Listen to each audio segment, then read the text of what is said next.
A crystal ball that affects UCLA recruiting. Sort of. Aday Mara to Michigan? Big Ten rivalry in the works?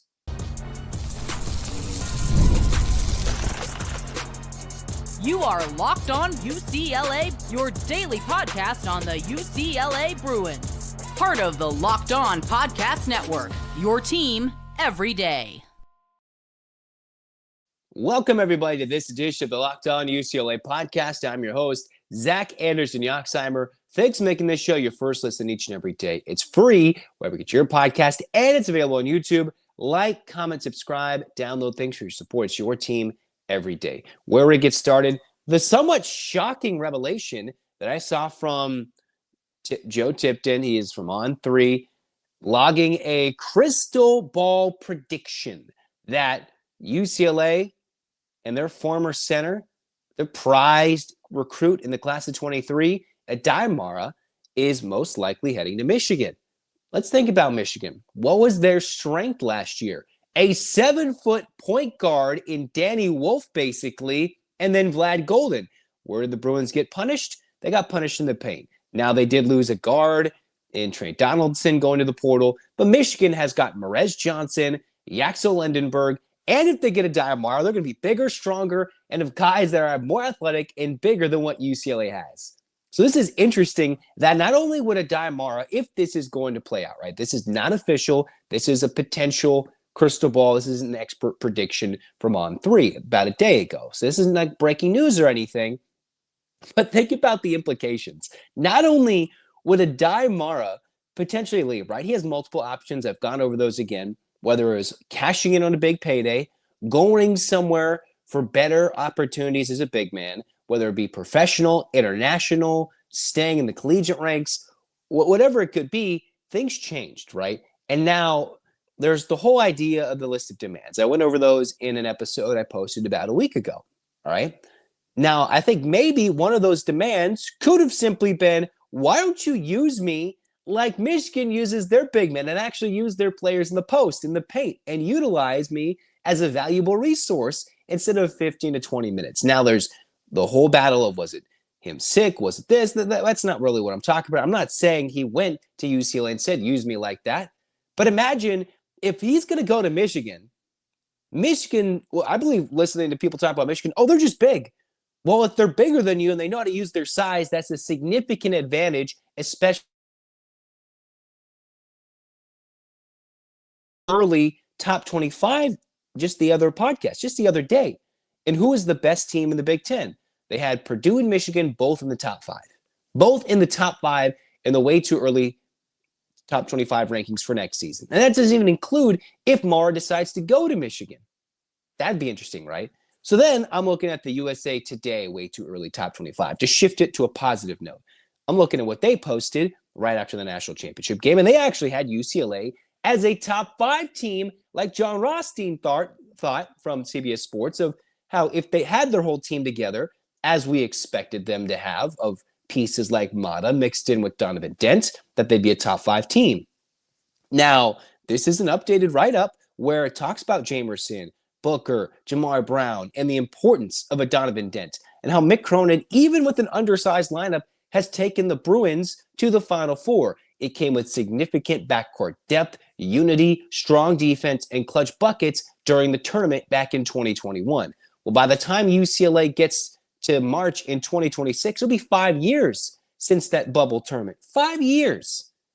So Cronin, I don't know if he's working on thin ice. He is working with a team that's taken a year or two to develop with an NIL budget that was almost non-existent from what he complained about the last 2 years to getting 6 guys in and getting the most expensive, arguably, guy in the portal and most important piece that can make UCLA a significant contender at a spot in a position where they just were not up to speed in last season. So now you look at where Aday goes, leaves UCLA obviously undersized in the post. You hope Booker can figure it out, the transfer from Michigan State. You hope Jamerson can be serviceable, and if they're going to go with Bilodeau as the 5 for a majority of the season, well, I talked about it in the most recent episode of Locked On UCLA. UCLA still got 3 significant wins over tournament teams. Quad 1 wins all the way from their home arena prior to any emergence of Aday Mara. Okay. Interesting. Now, if you go look at Dusty May with Michigan, you're like, dude, this is going to be interesting. UCLA, they hosted Michigan this year in January of 2025.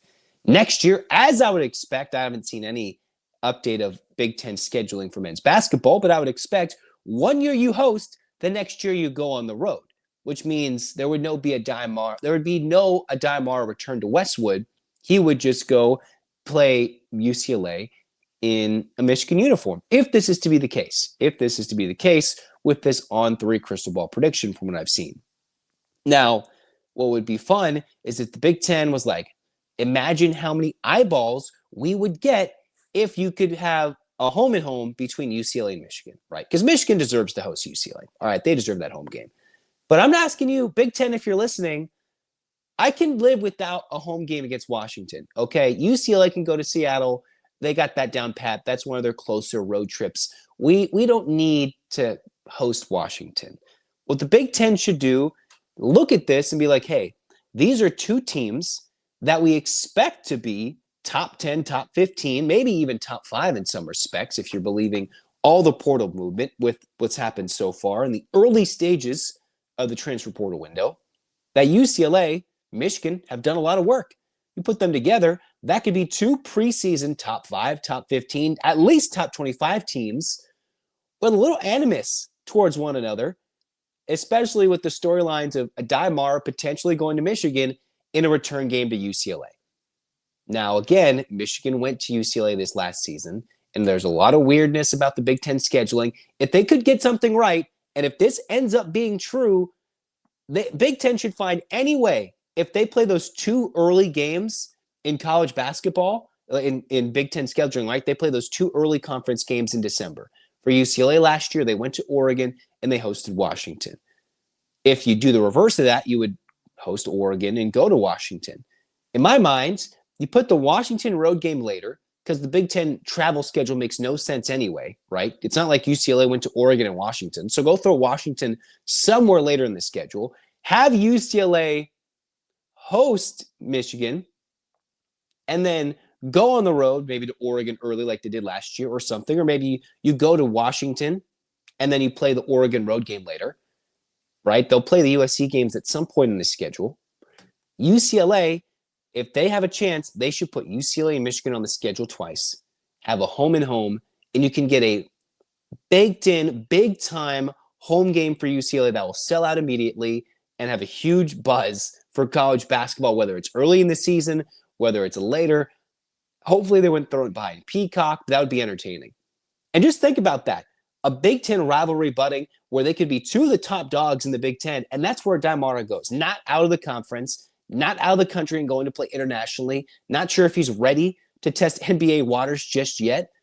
But man, oh man, if he just goes to Michigan, an in-conference rival, that's interesting. And I think that would be a good fit, right? A guy that uses his post players, had success at FAU using some of the similar guys, has had success in the portal, transforming Michigan from 1 year to the next.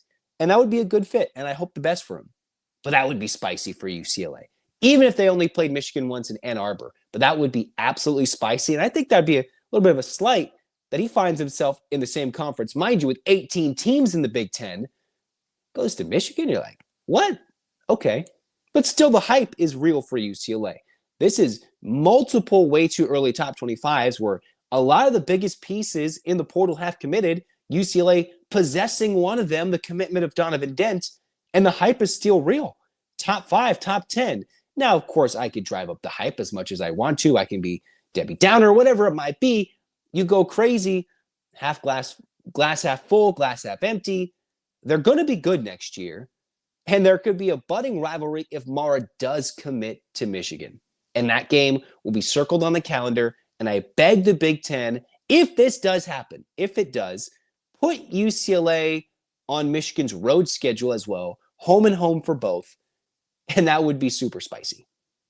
Speaking of spicy and intriguing, the UCLA women have seen an exodus of their most recent high school class, the class of 2024, all gone. What's going on in Westwood? What happened to their class? It's almost equivalent to the UCLA class of 23 on the men's side.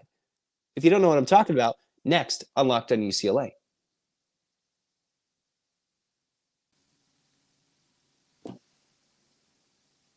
Get the supplies you need from the site made for the skilled trades. Supply House. Whether you're into plumbing, HVAC, or electrical work, Supply House is the reliable way to order products online. An easy-to-use website packed with helpful resources and the latest product info to help you get the job done right. Plus, complete inventory over 200,000 parts from over 400 plus top brands. You'll find exactly what you need delivered fast from coast to coast. You need help with an order, they've got expert support and industry-leading service. You'll always be talking to a real person. We like that. Oh, by the way, you're a trade pro looking for that extra edge? Free Trade Master program with exclusive perks like a dedicated phone line, free shipping, and discounts on every order. Thousands of skilled professionals are already taking advantage. It is your turn right here, right now. Join the Trade Master program today at supplyhouse.com/TM and start ordering plumbing, HVAC, and electrical supplies with just a few clicks. Use the promo code SH5, SH and the number 5, for 5% off your first order. That's supplyhouse.com. Cruising on into the second segment, we're flipping the script more to the UCLA women's basketball side. They had a way too early top 25. They were a preseason #1 team in the country heading to next year. UCLA getting to their first Final Four, told the story, fell short against UConn. UConn played like a team possessed, dominated a shorthanded USC team. Absolutely, well, maybe not dominated, but pulled away from USC. Dominated UCLA, dominated South Carolina, and they won their 12th. So UCLA sits there, still waiting to knock down the doors, having to return. Their significant players pretty much all return. Every single significant player had more eligibility to use from COVID, from an injury redshirt. They had so much they could use moving into the next season. So where does UCLA move on? Well, what was fascinating is that I remember reading that early ESPN article from Charlie Cream, and he posted a part of Dugalich is not expected to return. Okay, she's a super senior. Could have found a way for the injury medical waiver to utilize an extra year, or Janai Barker. Well, I've not seen anything announcing what they're going to do officially for Dugalich, what's next for her, or Barker. But the official things I've seen from Talia Goodman of On 3, all 4 of UCLA's freshmen from the last season, Zania Soka, Avery Kane, Kendall Dudley, Alina Arnasalo, have all entered the transfer portal, Soka being the latest, according to Goodman. Okay? So On 3 reporting that all 4 of UCLA's class of 2024 recruits, all their commits, gone. Like, just imagine that.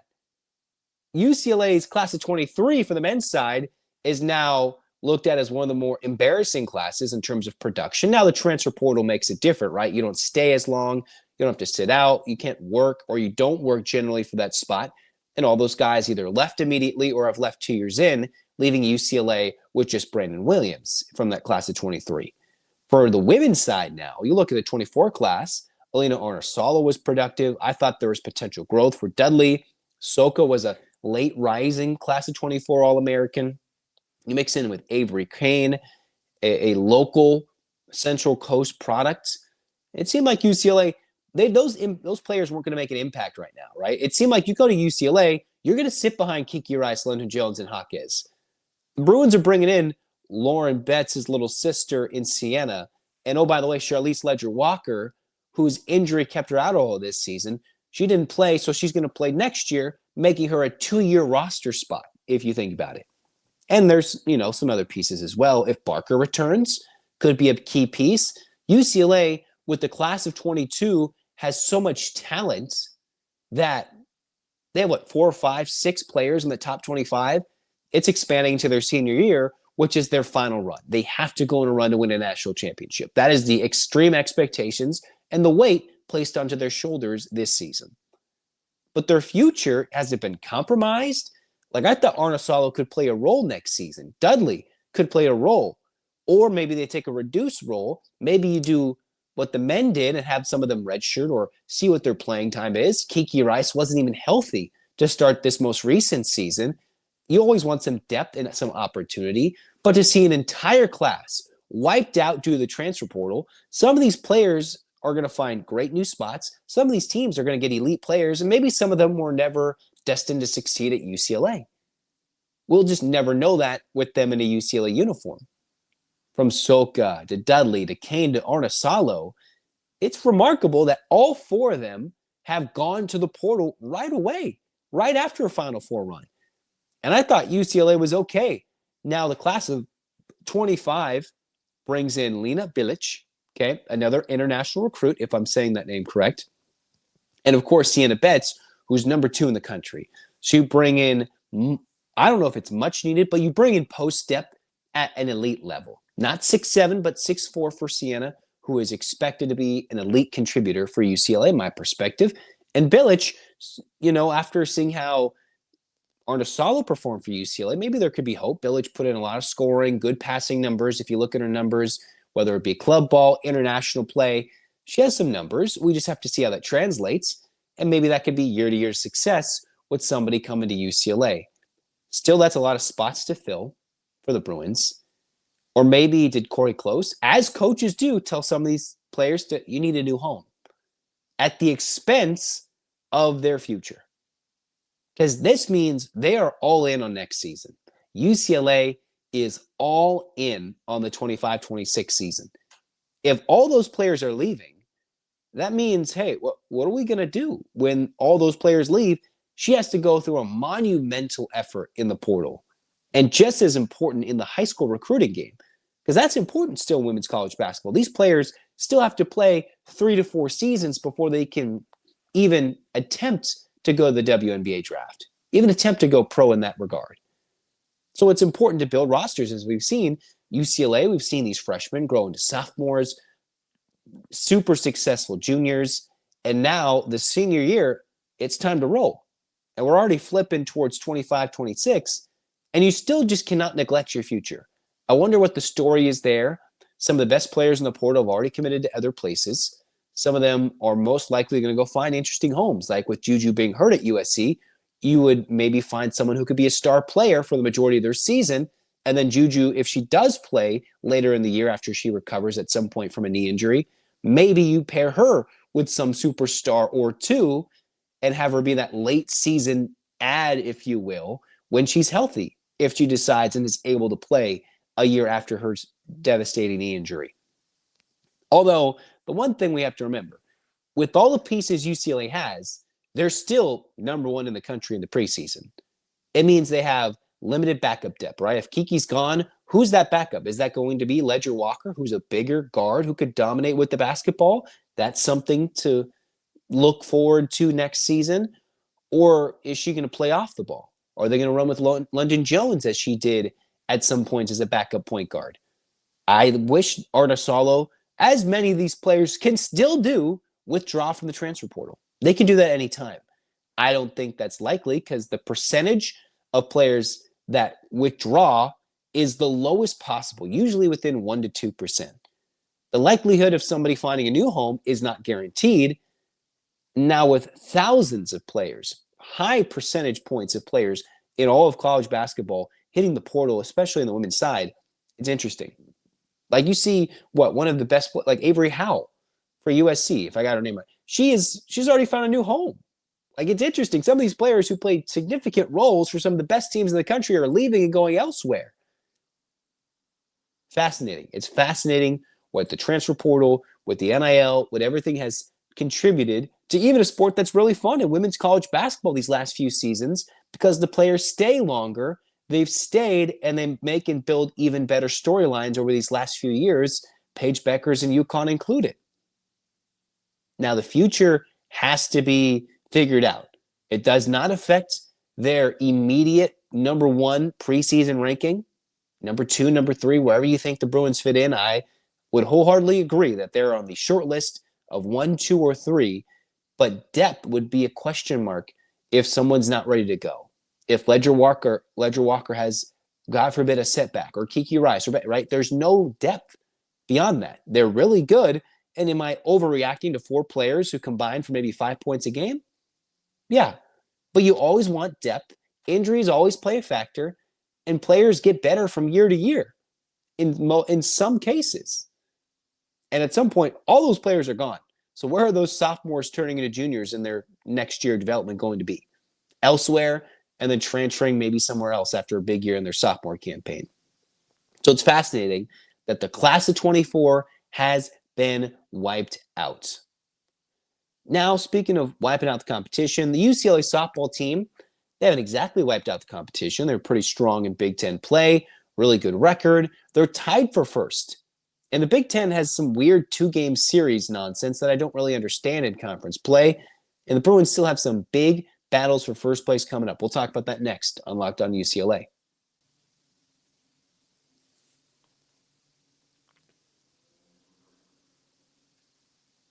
All right, wrapping things up here on the Locked On UCLA podcast. We're talking UCLA softball. Yesterday, last podcast, whenever you're listening to that one, we talked about how the UCLA baseball team, first place by percentage points in the Big Ten. UCLA on the softball side, tied for first for both record and percentage points with Northwestern and Oregon. The Bruins are all tied at 9-1. So they're just ahead of the 7-2 Washington Huskies and just ahead of the 8-3 Nebraska softball team. All right. Okay. So what does that mean for UCLA? All right. It means UCLA has a very tough schedule coming up.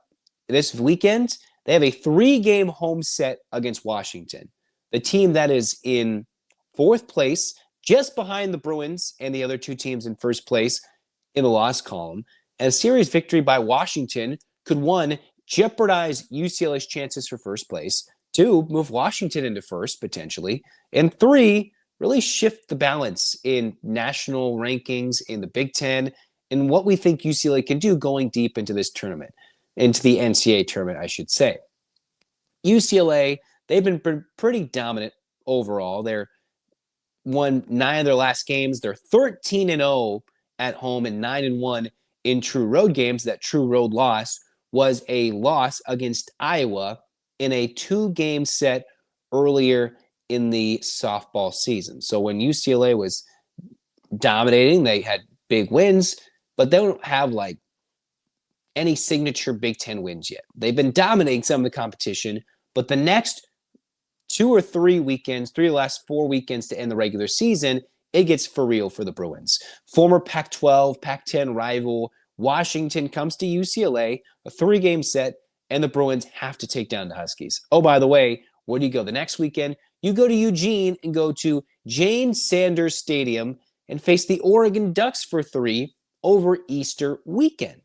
Okay, so that means UCLA has 2 signature series against the teams right in front of them and right behind them in the standings. Now, 5-1 would be a chore. 4-2 would be respectable, but the more dominant, the more victories that Kelly Inouye Perez's squad can put together, then UCLA can get some big-time jump up in the standings. Oh, by the way, yeah, you go to Michigan in a couple of weeks. They wrap up the regular season at home against none other than Northwestern. And that's a team that UCLA's tied with, and that would be the opening weekend of May. Second weekend, they're going to go to West Lafayette in Indiana for a Big Ten tournament, and then they would return home for the NCAA tournament. You look at the rankings, UCLA overall is ranked. I was looking at the ESPN.com rankings. They have the Bruins ranked 7th in the country. They are 37-5, just behind the Oregon Ducks, who are the 4th-ranked team in the country. Now, looking in these rankings, I don't see many Big Ten teams in sight as well. Of course, you have former Pac-12 rival Arizona, who got the best of them, former rival in Stanford in the ACC. Nebraska is near the bottom. Ohio State's near the bottom. And the Bruins just swept Ohio State. Dominant. Ohio State's a team that can score a lot of runs, but the scheduling of this season has also been a little weird in Big Ten play. What does that mean?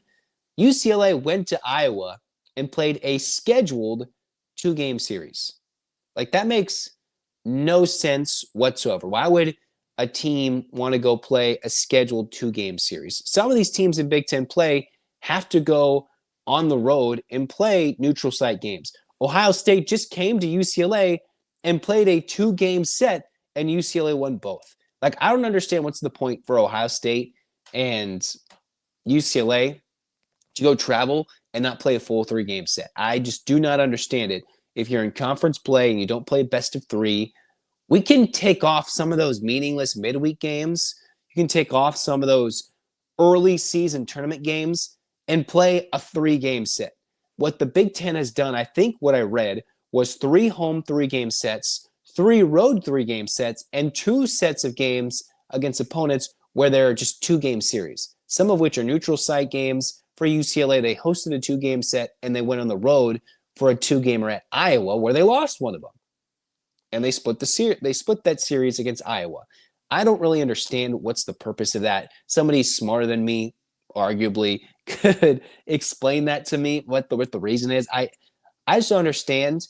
If it's not a weather-related cancellation, then why does UCLA have to play all these midweeks to make up for a 2 to 3 game set in Big Ten play? Like, if a team's flying all the way out here, why not just play that extra game if you're Ohio State? Or if you're UCLA going to Iowa, why not just play that extra game? For balance, I can understand a little bit, but man, like, what are we doing? It's a 3-game set.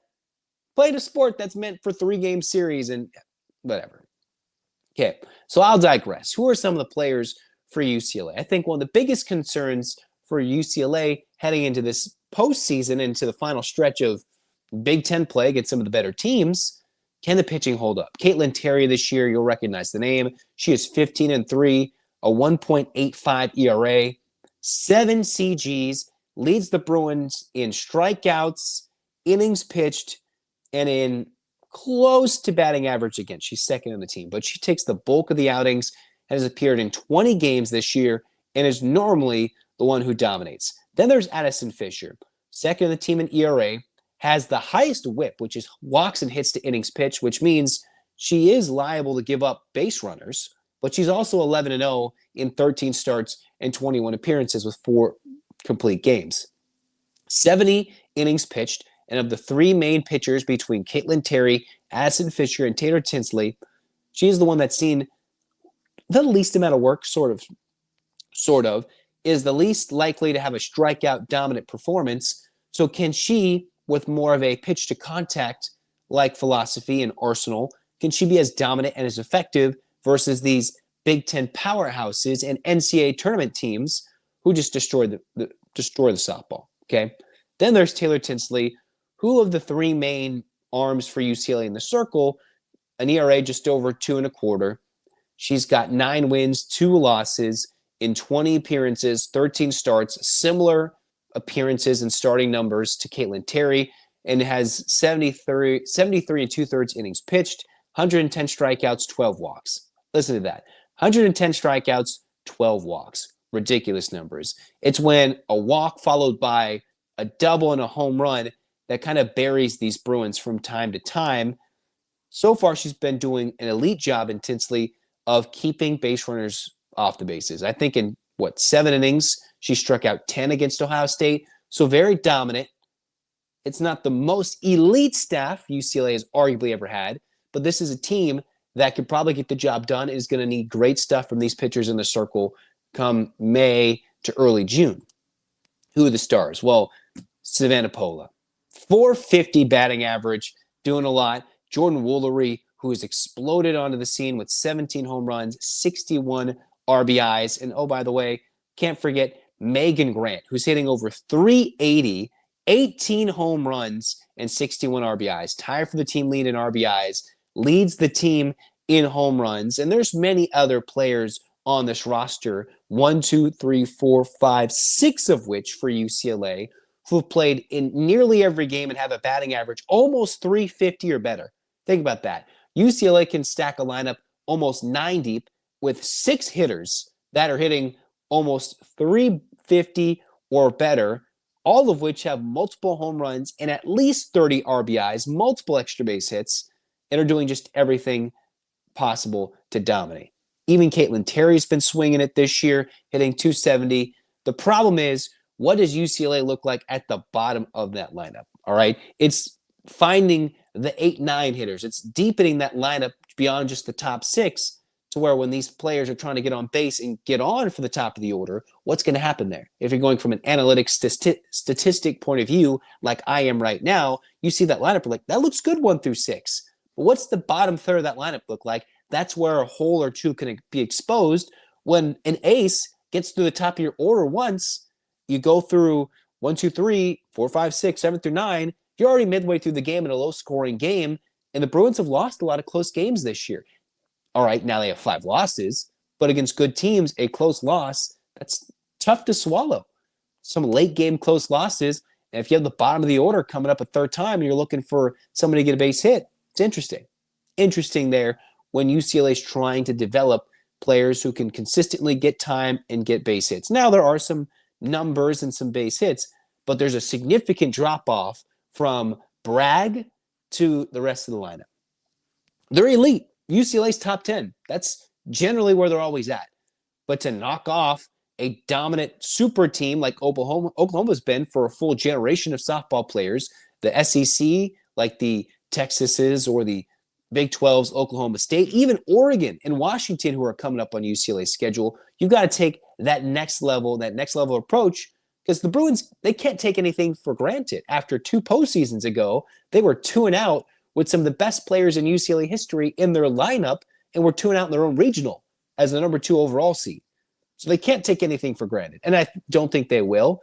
And I think the program is hopefully better off for it after a shocking 2-0, got back to the Women's College World Series, and hopefully will do that again. And somebody's got to knock off the Sooners. Maybe it's UCLA this year. They've been competitive in big games, but can they come through in the clutch? We'll learn at the end of this season, through this next month of April into May, can UCLA win an inaugural Big Ten championship, a Big Ten tournament championship, and move with that, run with it into tournament success, hopefully into Oklahoma City. Time will tell, and we can't wait to talk about it. Here on Locked On UCLA, like, comment, subscribe, download. Thanks for your support. It's your team every day. Get your hands up, Bruins fans. 8 clap time. And 1, 2, 3, 4, 5, 6, 7, 8. UCLA, fight, fight, fight. This has been Locked On UCLA. Zach signing off. Go Bruins.